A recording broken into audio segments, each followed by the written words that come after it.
Good morning বন্ধুরা। ঘড়িতে এখন সময় সকাল 6:30। আমরা আজকে অমরকণ্টকের উদ্দেশ্যে রওনা দেব। রাতে ক্লান্ত হয়ে গিয়েছিলাম বলে ডিনারের ছবি বা ভিডিও আর তোলা হয়নি, কিন্তু এদের খাওয়া দাওয়া খুবই ভালো ছিল। এখন আমরা এই গুমলার পাওয়ার চক, মানে এই জায়গাটার নাম হচ্ছে পাওয়ার চক, এখান থেকে আমরা গাড়ি নিয়ে বেরিয়ে পড়লাম। এই গুমলা থেকে অমরকণ্টকের দূরত্ব গুগলে দেখাচ্ছে 450 থেকে 500 কিলোমিটার। সময় লাগবে প্রায় 10-12 ঘন্টা। আপনারা যদি গুমলাতে না থাকতে চান তাহলে এগিয়ে গিয়ে অম্বিকাপুরেও থাকতে পারেন, ওখানে ভালো থাকার ব্যবস্থা রয়েছে। কিন্তু আমরা এই কারণে ওখানে থাকিনি যে যখন আমরা প্ল্যান করেছিলাম দেখেছিলাম যে কলকাতা থেকে অমরকণ্টকের দূরত্ব প্রায় 1000-এর কাছাকাছি। ওই জন্য আমরা ভাগ করে নিয়েছিলাম যে আমরা গুমলায় থাকবো, তাহলে 500 কিলোমিটার অবধি চালানো হবে, বাদবাকিটা আমরা পরের দিন চালাবো। অনেকেই অমরকণ্টক গাড়ি নিয়ে সরাসরি যান, তবে আমরা যাইনি এই কারণে যে যেতে যেতে সন্ধ্যা নেমে গেলে এই যে রাস্তার এই সৌন্দর্য, চারিদিক এই যে জঙ্গল পাহাড়, এগুলো দেখতে পাওয়া যায় না রাতের অন্ধকারে। আমাদের তো পথ চলাতেই আনন্দ, তাই না? যদি ঘুরতে বেরাবো তা হাতে সময় নিয়েই বেরিয়েছি। যেখানে সানডাউন হয় আমরা হোটেলে থেকে যাই, পরের দিন নয় ভোর ভোর আমরা বেরিয়ে পড়ি। গুমলা ছাড়ার পর থেকেই রাস্তাটা খুবই সুন্দর, চারিদিকটা জঙ্গল, মাঝে মাঝে পাহাড়, আর ট্রাফিক নেই বললেই চলে। দেখতেই পাচ্ছেন কি সুন্দর রাস্তা, একদম ফাঁকা। আমাদের রাস্তা অজানা, গুগল যেভাবে আমাদের নিয়ে যাচ্ছে আমরা সেইভাবেই চলেছি। অনেক দিনের ইচ্ছা ছিল যে গাড়ি নিয়ে অমরকণ্টক ঘুরতে আসব, আজ সেই ইচ্ছার পূরণ হচ্ছে।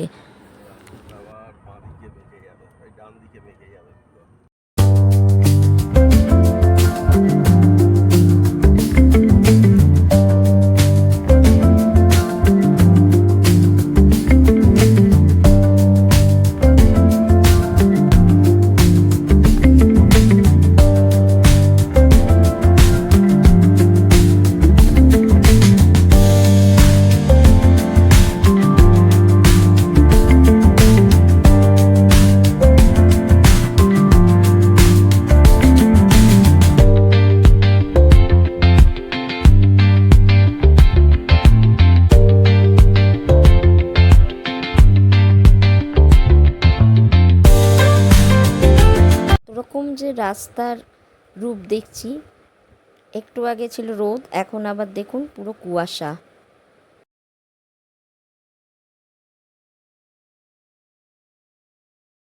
যারা আমাদের মতো গাড়ি চালিয়ে ঘুরতে ভালোবাসেন তারা অবশ্যই একবার গাড়ি করে অমরকণ্টক আসবেন। দেখছেন তো রাস্তা কি সুন্দর, আমি ইচ্ছে করলেও ভিডিওটাকে ছোট করতে পারছি না, যে এত সুন্দর রাস্তা। আপনারা যারা ট্রেনে করে আসবেন অমরকণ্টক কিভাবে আসবেন সেটা বিস্তারিত আমি আমার আগের ভিডিওতে জানিয়ে দিয়েছি। এটা কোনো নাম না জানা নদীর ওপর দিয়ে এখন আমরা যাচ্ছি। দেখুন কি দারুণ জায়গাটা, দূর থেকে পাহাড় দেখা যাচ্ছে, আর আশেপাশে আমাদের গাড়ি ছাড়া আর কোনো গাড়ি আমি দেখতে পাচ্ছি না, আমরাই চলেছি, আর রাস্তা তো একদম ফাঁকা।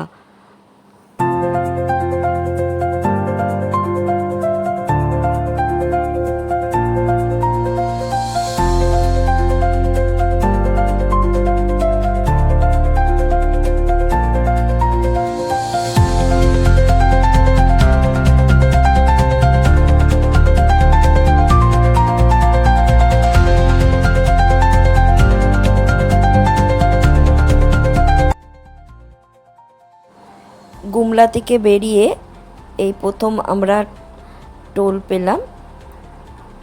আগের ভিডিওতে আমি কলকাতা থেকে গুমলার টোল ফ্রি সম্পূর্ণটা দিয়ে দিয়েছিলাম, এরপরেও আমি গুমলা থেকে অমরকণ্টকের টোল ফ্রি ডেসক্রিপশান বক্সে দিয়ে দেব।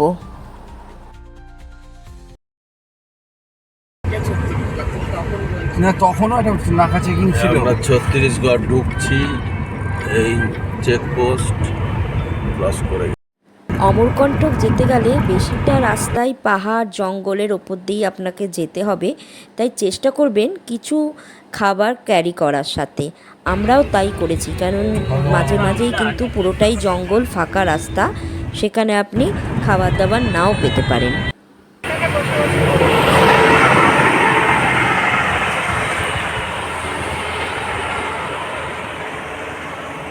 এখন আমরা রাস্তার মাঝখানে একটু দাঁড়িয়েছি ব্রেকফাস্ট করতে। দেখুন কি সুন্দর জায়গাটা, একটু বসে পড়েছে রাস্তার মাঝখানে, জঙ্গলের মাঝখানে অ্যাকচুয়ালি। হ্যাঁ আমি দেখেছি, ওদিকে পড়ছিল, সামনে কোথাও ঝর্ণা আছে আর কি। দেখুন রাস্তাটা কত সুন্দর। আর ওই দিকটা গেলে কত পাখি ডাকছে, আর ওইখানটা না মানে গেলে কত পাখি ডাকছে, যেটা এখানে গাড়ির আওয়াজে শোনা যাচ্ছে। অমরকণ্টক যাওয়ার পথে আমরা বসে পড়েছি এখানে কোনো দোকান জঙ্গল ব্রেকফাস্ট করতে, যেহেতু এখানে কোনো দোকান দেখা যাচ্ছে না যেখানে আমরা ব্রেকফাস্ট করতে পারি, তাই নিজেরাই ব্রেকফাস্ট বানিয়ে নিলাম। ব্রেকফাস্ট পাওয়া যাচ্ছে না, সেই জন্য আমরা ব্রেকফাস্ট তৈরি করে বসে পড়েছি। আপনার কিরম লাগছে? তুই ধার নাড়লে হবে, দু চার কথা বলতে হবে তো। খুব ভালো। রোড ট্রিপের তো এটাই মজা, তাই না? এই রাস্তার ধারে যেখানে সেখানে দাঁড়িয়ে পড়লাম, খেলাম। খুব সুন্দর সিনারি, পাহাড় জঙ্গল সবই রয়েছে। সবচেয়ে বড় কথা আমাদের হোটেল বুকিং আছে। এটা ঠিক কথা, গুমলাতে যেমন আমাদের হোটেল বুক করা ছিল না, কিন্তু অমরকণ্টকে আমাদের এমপি ট্যুরিজম থেকে হোটেল বুক করা রয়েছে, তাই কোনো চিন্তা নেই। খা। ওটাই বললাম, দেখো এখানেও লেখা থাকবে নিশ্চয়ই। রায়পুর জিজ্ঞেস করে নাও না এই দোকানগুলো একটু। হঠাৎ করে নেটের একটু গন্ডগোল হওয়ায় আমরা রাস্তা বুঝতে পারছিলাম না, তারপরে লোকাল লোককে জিজ্ঞেস করলাম, এবার আমরা অম্বিকাপুরের রাস্তা ধরে ফেললাম। এই অম্বিকাপুরেও অনেক হোটেল আছে, আপনারা ইচ্ছা করলে অম্বিকাপুরেও থাকতে পারেন। ক্রস দেখাচ্ছে, ক্রস আমার এরোপ্লেন মোড দিয়ে দে।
আমরা এই অম্বিকাপুর থেকে এই সোজা এসে অম্বিকাপুর থেকে এই বাঁদিকে বেঁকলাম, রাস্তাটা বেরিয়ে গেল। ওই দিক থেকে আসার সময় যে এই যে পাহাড় চেঞ্জ হচ্ছে ওই জন্য ব্রিজ দিয়ে এ মাথা থেকে ও মাথায় চলে যাচ্ছে, মাঝে একটা গর্ত খাদ আছে।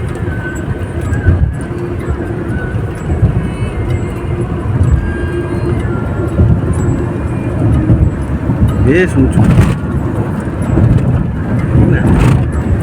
অনেকখানি করে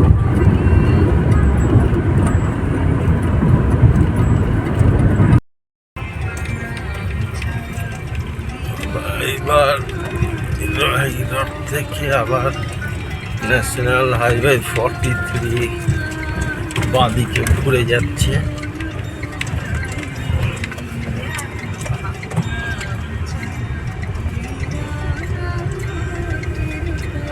Croma Continue on National Highway 43 for 2 kilometers. রাস্তাটাই এই অম্বিকাপুরে Take the next left onto National Highway 130. আবার 130 ন্যাশনাল হাইওয়েতে ঢুকে যাচ্ছি। এই যে বাঁদিকে, বাঁদিকে, হ্যাঁ, ন্যাশনাল হাইওয়ে 130 এবং অম্বিকাপুর থেকে আবার বাঁদিকে ঘুরে গেলাম। Continue on National Highway 130 for 100 kilometers. 100 kilometre এই টোলটা চালু হয়নি, পরে হয়তো হবে। চালু করবে। জায়গা না, কি জায়গাটার নাম? আবার আমরা NH 130 থেকে আমরা ডান দিক ঘুরে যাব। এই জায়গাটার নাম কি? সুর সুর করতে পারলাম না রে।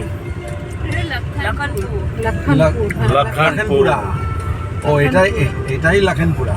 আমরা লাখানপুরা থেকে আবার ডান দিকে ঘুরে যাচ্ছি। এটা কিন্তু ওই রাস্তাটাই চলছে 130 মনে হয়। হ্যাঁ,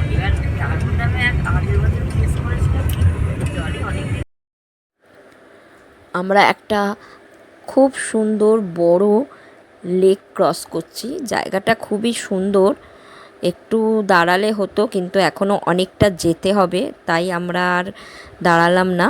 কিন্তু খুব সুন্দর জায়গাটা, দেখুন কি বিশাল বড় লেকটা। অনেকেই লেকের পাশে দাঁড়িয়েছে একটু ছবি টবি তোলার জন্য। কয়েকটা গাড়ি এখানে দেখতে পেলাম দাঁড়িয়ে আছে।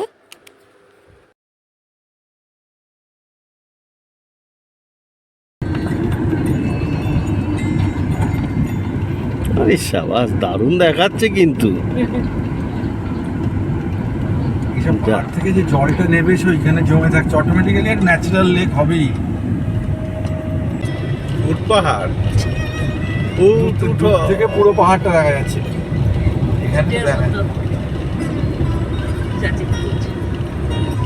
উঁচ পাহাড়।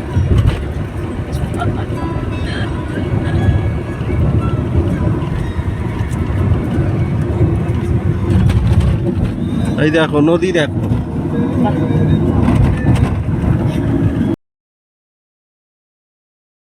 দূর থেকে যে পাহাড়টা দেখা যাচ্ছিল এখন অনেকটা কাছে চলে এসছে।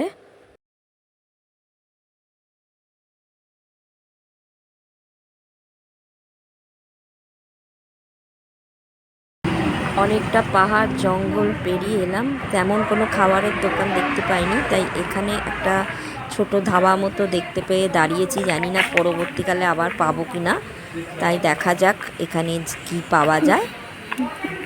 এখানে খাবার রেডি হচ্ছে, আমাদের থালি সিস্টেম, পাপড়া দিচ্ছে খেতে।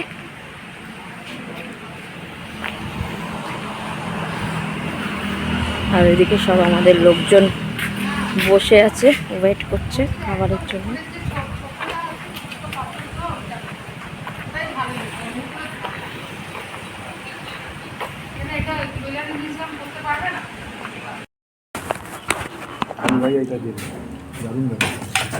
ভাত, ডাল, কাঁচা লঙ্কা নেবে?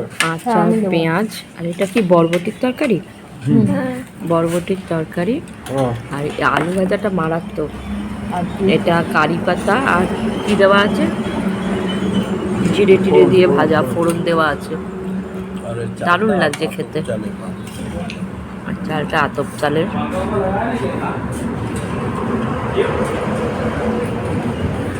ভালোই ব্যবস্থা।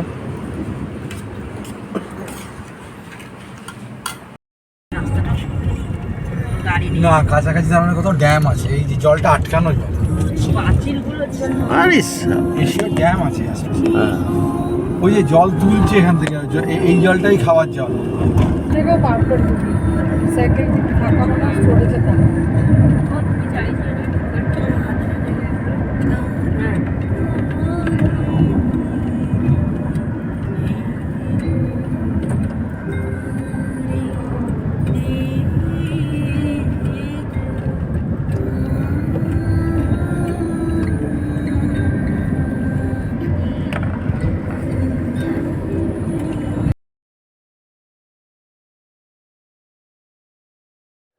এই আর একটা টোল পেরালাম।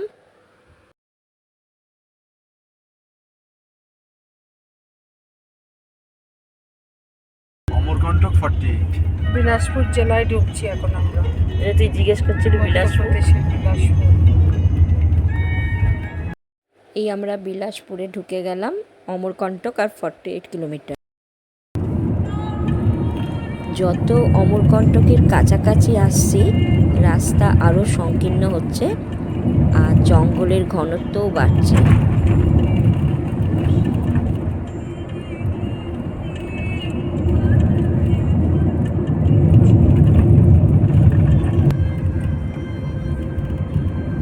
আর আপনারা একটু লক্ষ্য করলে দেখতে পাবেন এখানে কোনো কিন্তু বিশেষ পেট্রোল পাম্প নেই। জায়গায় জায়গায় কাটা তেল বিক্রি হচ্ছে। ওই জন্য আপনাদের আগে থেকেই গাড়িতে ভালো রকম তেল নিয়ে নিতে হবে। পেন্ড্রা রোড।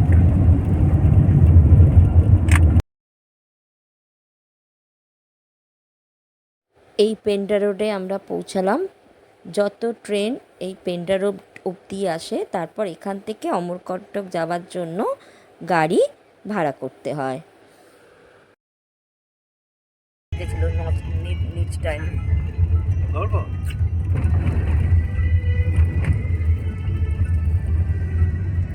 কাকে ফোন করবে? ফোন করেছে, কি ব্যাপারটা কি? সেটা ফোন না ধরলে বোঝে না। 100 meters, এদেরকে একবার জিজ্ঞেস করবেন Kontak Road. এর আড্ডা মারছে। এই তো এখানে কি জিজ্ঞেস আবার করে। নিচের এতে যাবো। একবার জিজ্ঞেস করুন। একটু কনফিউজ ছিলাম, ওই জন্য লোকাল লোককে একটু জিজ্ঞেস করলাম। দেখলাম না, আমরা ঠিকই চলেছি। আবার দুরকম রোড ধরে। এই রায়পুর, বিলাসপুর এইসব জায়গা আছে। যাই হোক, ঠিক আছে। এইবার কোনো একটা, এবারে কি দেখাচ্ছে? সোজা সোজা বেরিয়ে যেতে হবে।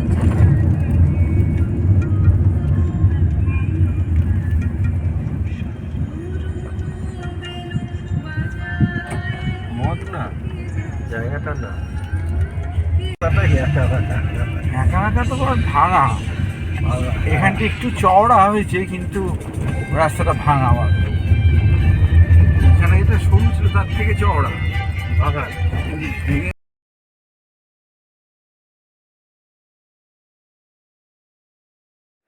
এই যে আমরা যে রাস্তাটা দিয়ে যাচ্ছি খুবই খারাপ কাহিল অবস্থা, ভাঙা চোরা, কিন্তু একটু চওড়া। এটা নর্মদা রোড। আমরা প্রায় কাছাকাছি চলে এসেছি।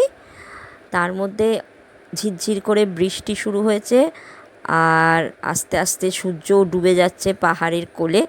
অদ্ভুত একটা লাগছে সব মিলিয়ে। কাছাকাছি কোথাও ঝর্ণা আছে, আওয়াজ পাচ্ছি। রাস্তার ওপর ঝর্ণার জল এসে পড়েছে, ওই জন্য রাস্তাটার এরম অবস্থা।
এখানে একটা মন্দির দেখতে পাচ্ছি, কালকে আমরা দেখতে আসবো মন্দিরটা।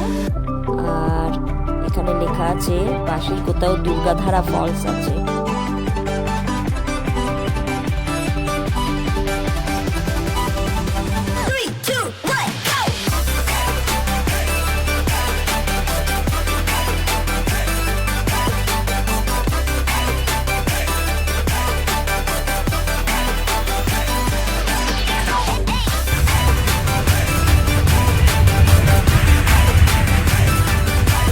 কোথায় গো?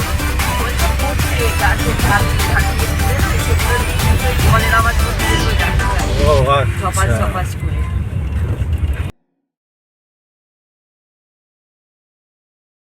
পাহাড়ের একদম ওপরে উঠে এসেছি, ঝিরঝির করে বৃষ্টি শুরু হয়েছে, চারিদিকে ঘন জঙ্গল, আর ওদিকে পাহাড়ের উল্টো দিকে সূর্য অস্ত যাচ্ছে।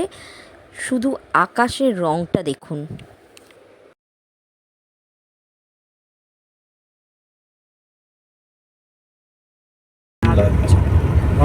কি কালার, কি কালার! আরে কোথায় রাখবো?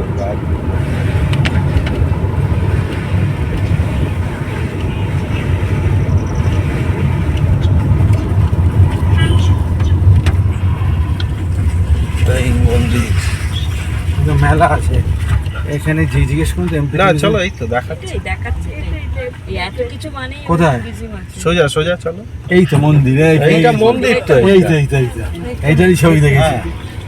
এই তো মেলা। হ্যাঁ, এই তো এইটাই হচ্ছে মন্দিরটা, পেয়ে গেছি। এই তো, এই ঘুরে বাঁদিকে ঘুরলেই এদের এটা। এইটা 200 meters, turn left. সোজা ওই ওই জন্য লোকটা বললো যে 2 কদম আর বাকি আছে।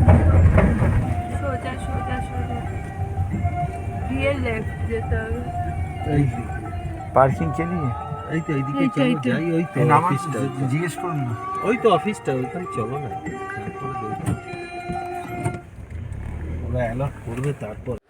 অবশেষে আমরা আমাদের গন্তব্যস্থানে পৌঁছে গেছি। এইটাই হলো এমপি ট্যুরিজমের আমাদের আজকে থাকার জায়গা।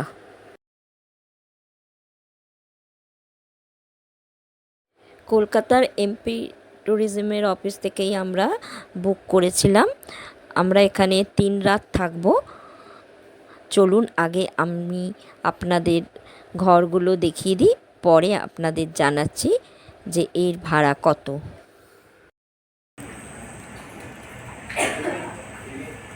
অবশেষে আমরা পৌঁছে গেছি আমাদের ডেস্টিনেশনে। হ্যাঁ হ্যাঁ,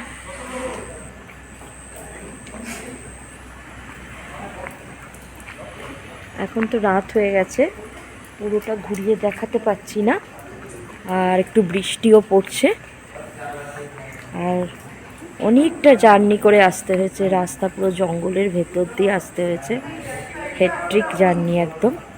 চলুন আমি ততক্ষণ আপনাদের রুমের ভেতরটা ঘুরিয়ে দেখাচ্ছি।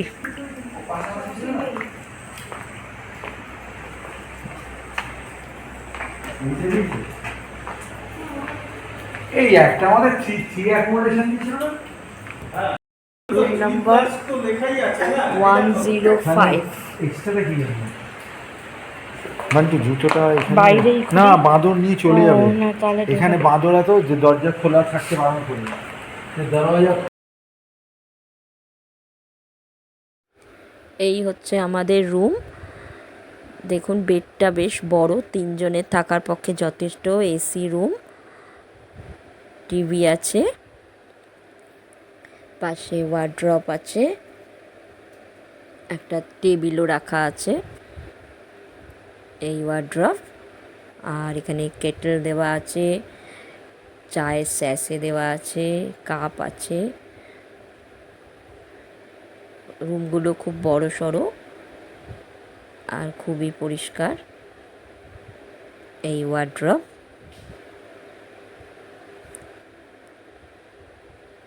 আর চলুন এবার বাথরুমটা ঘুরিয়ে দেখি। এই হচ্ছে এখানে কি দেখাতে চাইছে একটা, এই যে খুব সুন্দর কোমোড আছে, গিজার আছে, আর বাথরুমটাও বেশ বড় সড়ো। এখানে এসে জানলাম যে এখানে বাঁদরের ভীষণ উৎপাত এবং কোনো জিনিস ওই জন্য বাইরে রাখতে বারণ করেছে, সে চটি জুতো যাই হোক না কেন।